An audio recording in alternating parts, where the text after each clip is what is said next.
Tours நேயர்களுக்கு வணக்கம். நம்ம இப்போ எங்கே இருக்கிறோன்னா முத்துமலை முருகர் கோயில் பக்கத்தில் உள்ள ஒரு சின்ன கடையில் தான் இருக்கோம். நம்ம எல்லாருமே ரொம்ப விரும்பி சாப்பிட்ற நிறைய பேருக்கு ரொம்ப பிடிச்ச ஒரு விஷயத்தை பற்றி, அது எப்படி செயல்முறை அப்படின்றத பற்றி இன்றைக்கி பார்க்க போகிறோம். வேறு எந்த பொருளுமே கிடையாதுங்க, பொரி உண்டை.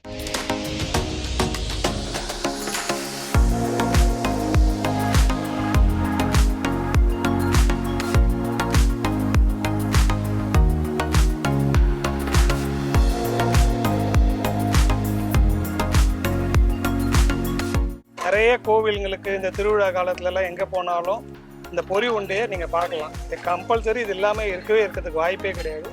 அது எப்படி பண்ணுறாங்கன்றது உங்களுக்கு இன்றைக்கி நம்ம ஒரு கடைக்காரங்க அம்மா இருக்காங்க. உங்கள் பேருமா? என் பேர் கோகிலாங்க. கோகிலா. அவங்க எப்படி பண்ணுறது, அது என்னென்ன வச்சு பயன்படுத்தி செய்கிறாங்கன்றதை பற்றி இப்போ பார்ப்போம்.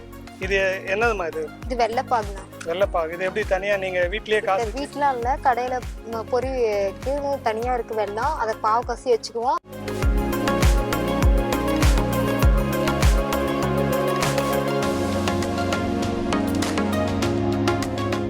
என்ன பண்ணணும்?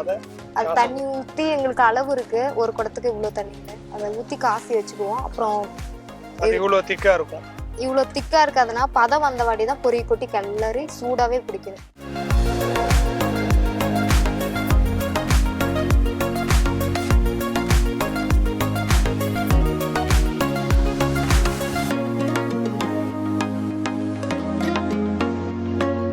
இவ்வளோக்கு இவ்வளோ ஊற்றணுன்ற எந்த மாதிரி அளவுகள்லாம் இருக்கா?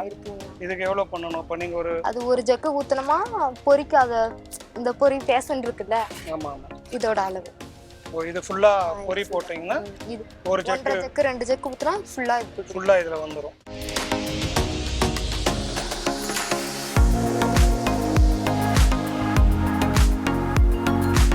பொரி பதம் பாவு வந்த வாட்டி பொரி கொட்டி கிளறணும், சூடாவே பிடிக்கணும். சரி சரி. இது ஆனால் இது மஞ்சள் நிறத்தில் இருக்கு. ஏற்கனவே இது என்ன பண்ணிருக்கீங்க?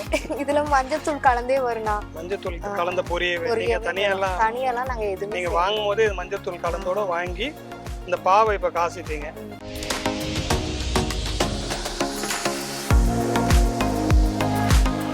இதுக்கு என்ன அளவுக்கு எவ்வளவு பொரி போடணும்?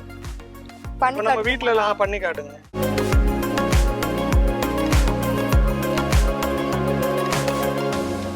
பொரி அப்படியே போடக்கூடாதுன்னா கொஞ்சம் சளிச்சு தான் போடணும்.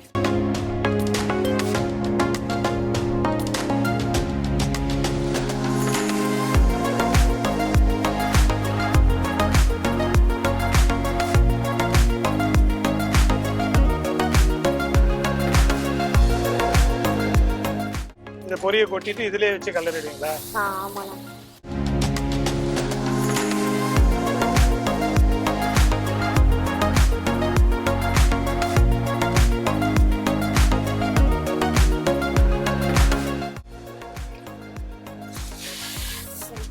பத்தலைன்னா ரொம்ப கொல கொலன்னு இருந்தா இன்னும் கொஞ்சம் ஆட் பண்ணி மொறுன்னு ஆக்கணுமா இதை? ஆமாண்ணா.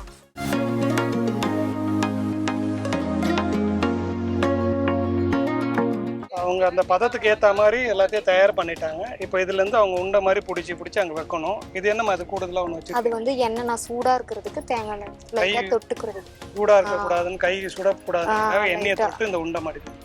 அது ஆறின பிறகு இது மாதிரி பண்ண முடியாது, உண்டை பிடிக்க முடியாது. அதனால சூடா இருக்கும் போதே பண்ணணும். அதை கைக்கு ஏதோ பாதிப்பு இல்லாம தவிர்க்கிறதுக்காக எண்ணெயை வச்சு பண்றேன்.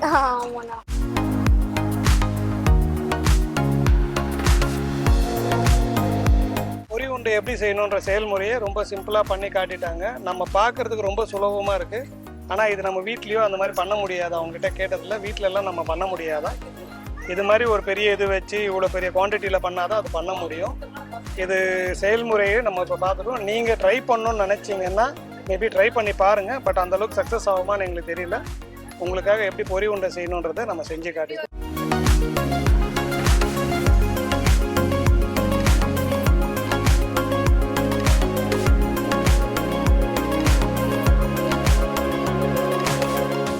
ஏன் இப்போ நம்ம இதை எடுத்தோம்னா, இப்போ இன்னைக்குள்ள காலகட்டத்தில் இன்னைக்குள்ள குழந்தைகள் எல்லாமே இந்த லேஸு, இந்த மாதிரி பாக்கெட்டில் அடித்த இந்த பொட்டேட்டோ சிப்ஸ், இந்த மாதிரி லேஸ்லாம் நிறைய சாப்பிட்டு அதனால பின் விளைவுகள், அவங்களுக்கு நிறைய சைடு எஃபெக்ட்ஸ் இருக்குது. டாக்டர்ஸே திரும்ப மென்ஷன் பண்ணுறாங்க. ஸோ இந்த மாதிரி விஷயத்துங்களை குழந்தைகிட்டேருந்து தவிர்க்கணும்னா இந்த நம்ம ட்ரெடிஷன் முறை, நம்ம பாரம்பரிய முறையில் சேல் பண்ண இல்லை செஞ்சுட்டு இருக்கிற இந்த மாதிரி பொரி உருண்டைகள், கமரக்கட்டு, அப்புறமா நம்மளோட பர்ஃபி இதெல்லாம் நீங்கள் வந்து கொடுக்க ஆரம்பிச்சிங்கன்னா ஆட்டோமேட்டிக்காக அவங்க இந்த லேஸ் இந்த மாதிரி பேக்கெட் ஐட்டம்ஸ்லேருந்து வெளியில் வருது. அதில் ப்ரிசர்வேட்டிவ் ஆட் பண்ணியிருப்பாங்க.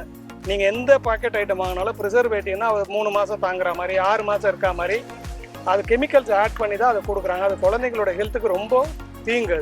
அதெல்லாம் தவிர்க்கிறதுக்கு நம்ம இந்த மாதிரி ட்ரெடிஷனல் முறையான திங்ஸ்களை நம்ம இந்த மாதிரி நீங்கள் பொரி எடுத்திங்கன்னா இது அரிசியிலேருந்து எடுக்கிறது, வெல்லம் பண்ணை மரத்துலேருந்து வர்றது, இது எல்லாமே நமக்கு ஹெல்த்து தான்.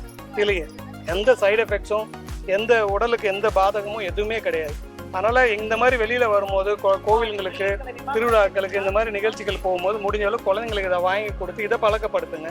இது மூலயமா குழந்தைகள் வந்து அந்த மாதிரி தேவையில்லாத ப்ரிசர்வேட்டிவ் பொருளுக்குன்னு வெளில கொண்டு வந்து அவங்க ஆரோக்கியத்தையும் அவங்களோட உடல் நலத்தையும் நம்ம காப்பாற்ற முடியும். அதுக்கான ஒரு சின்ன பதிவிடல் தான் இது. இது உங்களுக்கு ரொம்ப பிடிச்சிருந்தா கீழே கமெண்ட் பண்ணுங்கள். இது சம்மந்தமாக வேறு ஏதாவது கேள்விகள் இருந்தாலும் நீங்கள் கமெண்ட் பண்ணுங்கள். அதுக்கான விளக்கத்தை நாங்கள் தரோம். நன்றி, வணக்கம்.